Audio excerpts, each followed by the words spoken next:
It took Nolan a while to find the right address. He was wandering for an hour among the identical high-rise buildings, lined up in a kind of vicious circle. Finally, a miracle happened, and Nolan found his customer's block, and in 5 minutes he was already sitting and configuring a new gaming laptop. When he had finished adjusting, Nolan hurried out of the apartment, and only when he got down to the first floor, he thought he should have asked how to find the 6th building, where the next client was waiting for him. The guy was about to return to the client, but suddenly he heard some kind of pitiful meow. He stopped, thought a little, and went toward the sound. Nolan turned the corner and found himself in a narrow, dark alley where the sun's rays barely penetrated. Nolan looked around. There were large trash cans along the back wall of the houses, and steam was puffing out of the hood. A few paces further, he saw a girl, about 16 years old, desperately trying to pull a kitten off the pipe above her head, but not succeeding. The kitten was frightened and stepping over with his paws, but he never jumped. "His paws hurt, the pipe's very hot," the girl said in a chilly voice. "Could you help me?" Nolan couldn't reach the pipe either, but he jumped up with force and grabbed the kitten's paw and pulled him toward him, then handed the unfortunate pet to the girl. She stroked him gently and began to calm him, whispering something in his ear. "Well, why don't we get out of here? The kitten is saved and it's kind of gloomy out here," said Nolan. "You don't want to stay here, do you?" "I'll stay here better," replied the girl. "I live here. In that small closet over there?" Nolan looked at the girl in surprise. He tried to get details from her, but all he found out was that her name was Rebecca, and she had been living here for about 6 months. "And why do you care about me anyway?" "Thank you for saving the kitten, but then I will do myself." She suddenly became angry. Nolan was confused and did not know what to answer. He decided to change the conversation to another topic and asked if she knows where the building number 6 is. As it turned out, Rebecca knew this place very well, as she had once lived there, and she agreed to accompany Nolan. When they arrived at the place, Nolan asked her to wait for him and went to the apartment he needed. Already there, configuring the computer, he asked the landlady if she knew the strange girl who lived in the alley behind the neighbouring block. "You mean Rebecca?" sighed the woman. "Yes, the poor orphan. We all try to help her as much as we can, with food and things. I've known her since she was a little girl. A nice girl. She lived next door, and then they got in trouble." When Nolan came out of the entrance a half-hour later, Rebecca was sitting on the bench. He cautiously approached her and said, "Rebecca, please don't think anything bad. I live with my parents, but they are not home now and won't be back until tomorrow. Let's go to my place. There you can bathe and eat. You can stay if you like, but if not, you can come back here. I just want to help. After all, you have a cold." Rebecca looked at him attentively and asked, nodding at the kitten she was still holding close to her, "What about him?" "We'll take him with us. I understand that he is essential for you, and you can't go anywhere without him." A couple of hours later, Rebecca, red-faced from a pleasant bath, was sitting at the table, wrapped in Nolan's bathrobe, and eating with appetite everything in front of her. The likewise clean, bathed kitten was also devouring his delicacies. Over a cup of tea, Rebecca told Nolan what had happened to her. "We were all fine. I lived with my grandfather, mother and father. My parents worked in the medical field. I was in school. Grandpa died when I was in 7th grade, and 6 months later, my dad died in a car accident." my mum and I were left alone. She was very nervous. She wasn't herself. She was quiet all the time. I tried to talk to her, felt sorry for her, but it was like she didn't hear me. And soon my mother began to leave the house often and for long periods of time. I thought she was at work, so one day I went to see her, but they told me she hadn't worked in months. I ran out of money. I couldn't even buy bread with it. And then my mother called and said not to look for her, that she would now live in the beautiful place where everyone loves and understands her. Soon after that, some strangers came and said that our apartment was theirs from now on.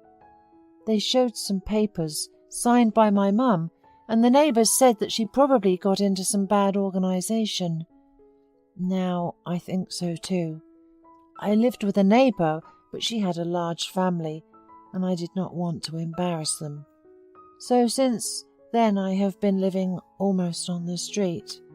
The janitor took pity on me and gave me the keys to a small utility room where he keeps his cleaning equipment.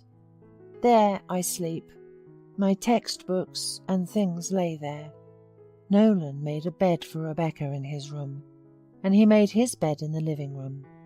He tossed and turned for a long time, remembering her story, and could only fall asleep in the morning. And closer to dinner his parents returned. Mr. and Mrs. Rogers were surprised to see their son sleeping in the living room, but when an unfamiliar girl came out of his room, they were simply amazed. Nolan walked with his parents into the kitchen, where they had an unpleasant conversation.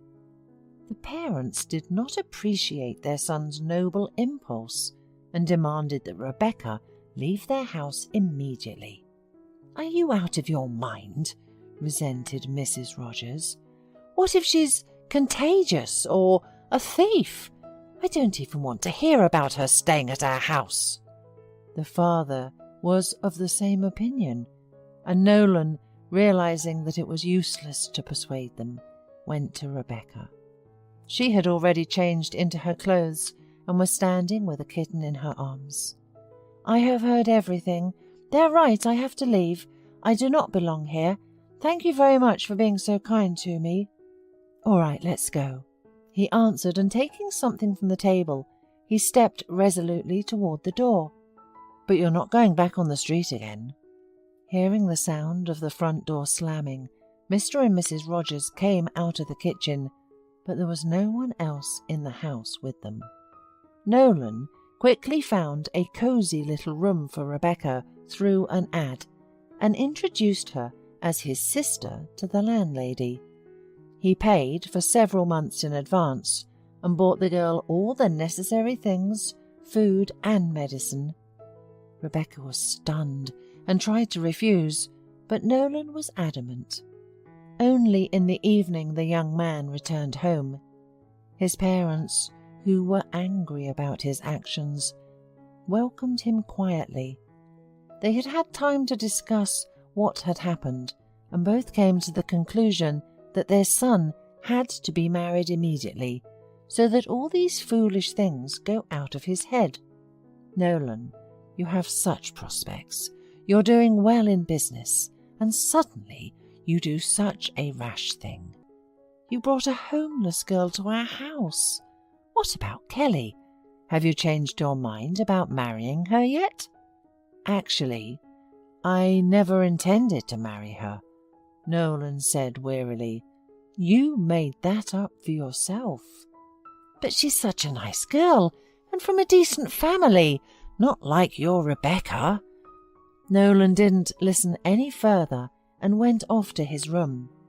And a month later, on Mrs. Rogers's birthday, Kelly and her parents were invited to a celebratory dinner, which looked more like matchmaking.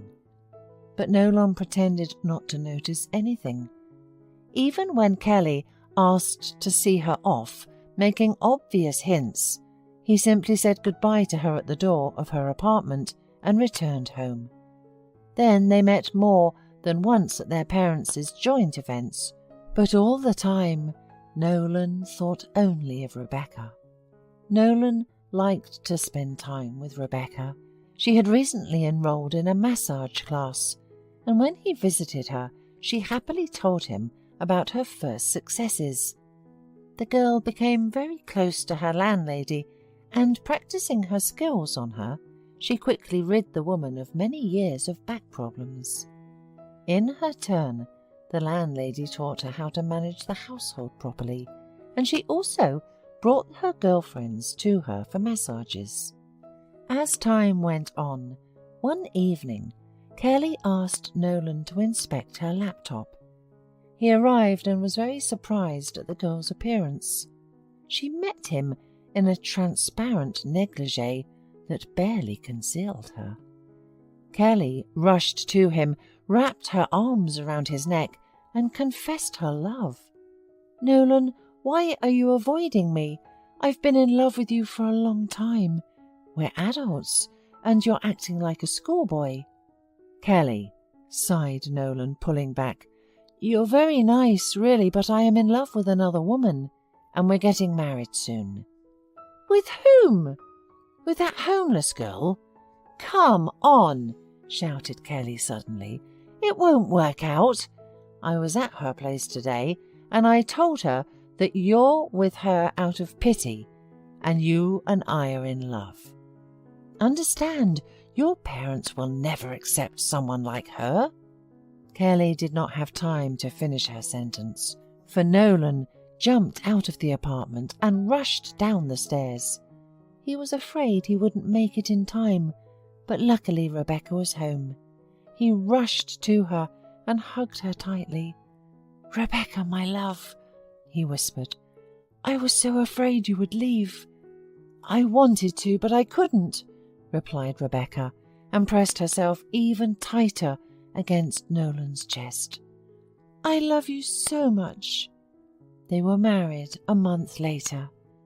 They didn't celebrate or invite guests, and even Nolan's parents didn't come to congratulate the newlyweds, but he was still happy because he had his Rebecca by his side.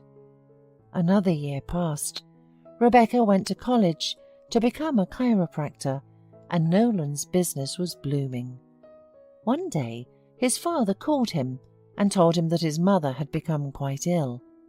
The woman was constantly tormented by neuralgia and high blood pressure, so that she could almost not get up. The father asked Nolan to come, and he showed up at his parents' house with his wife. Rebecca immediately approached her mother-in-law. "Mrs. Rogers, you shouldn't be angry with me. I really love your son. And now let me give you a massage. I know how to do it, and I would love to do it." "What can you know about massage?" Mrs. Rogers grumbled. "I've only known one real masseur in my life. That's who really has golden hands. But unfortunately, he has passed away, and no one has been able to help me since. You probably haven't even heard of him." But when Mrs. Rogers said the name of this famous masseur, and Rebecca calmly looked at the woman and said, "Well, why? I've heard of him. That's my grandfather. I learned a lot from him in my time, and also my father. He was a physician, and my mother used to work in a pharmacy." Mrs. Rogers looked at Rebecca stunned, unable to believe her words. Meanwhile, Rebecca had finished her preparations and began the massage. When the session came to an end, Mrs. Rogers, after a long silence, spoke. "I'm sorry. I was wrong. But please understand, we wanted our only son to be happy. And now we are left all alone. For whom should we live?" "Maybe for your grandson?" smiled Rebecca. "Nolan doesn't know yet. You're the first one I've shared it with." Mrs. Rogers slowly stood up, and realizing that she no longer felt pain, she wept and said, "Thank you, honey," and added with a smile, And you really do have golden hands from your grandfather.